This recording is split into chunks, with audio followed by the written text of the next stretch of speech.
প্রিয় দর্শক, আসসালামু আলাইকুম। দর্শক, আপনাদের প্রীতি ও শুভেচ্ছা জানিয়ে শুরু করছি আমাদের আজকের প্রতিবেদন। তো দর্শক, আজকে আমরা এক অসহায় মেয়ের গল্প তুলে ধরব, যার নাম হচ্ছে আকলিমা। আকলিমার পরিবারের বাবা নেই, তার মা আছে, তার ছোট একটা বোন আছে। তো আকলিমার পরিবারে তার বাবা আগে ছিল কৃষক, তো বর্তমানে বাবাটা নাই। তার মা পরের বাসায় কাজ করে, থালা বাসন মেজে দেয়। তারা শুধু ছোট্ট একটা মাটির ঘরে থাকে। তো আকলিমা খুব ভদ্র পরিপাটি হয়েই থাকে, কিন্তু যখনই কেউ বিয়ে শাদী করতে আসে, যখন দেখে টাকা পয়সা নেই, অভাবে সংসার, তখন সবাই মুখ ফিরিয়ে নেয়। কেউ বিয়ে করতে চায় না।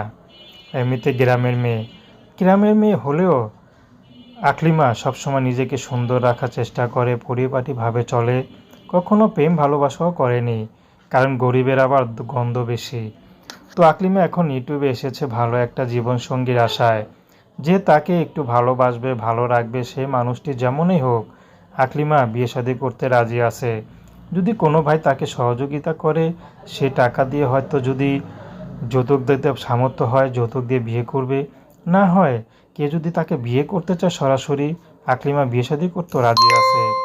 আকলিমা কিন্তু বেশি দূর পড়াশোনা করেনি, কিন্তু আকলিমার জ্ঞান বুদ্ধি অনেক ভালো। তো দর্শক, প্রেম ভালোবাসা, সাহায্য সহযোগিতা, বিয়ে শাদী করা একান্ত আপনাদের ব্যক্তিগত ব্যাপার। আসুন আমরা ৫ ওয়াক্ত নামাজ পড়ি, দেশের সেবা করি।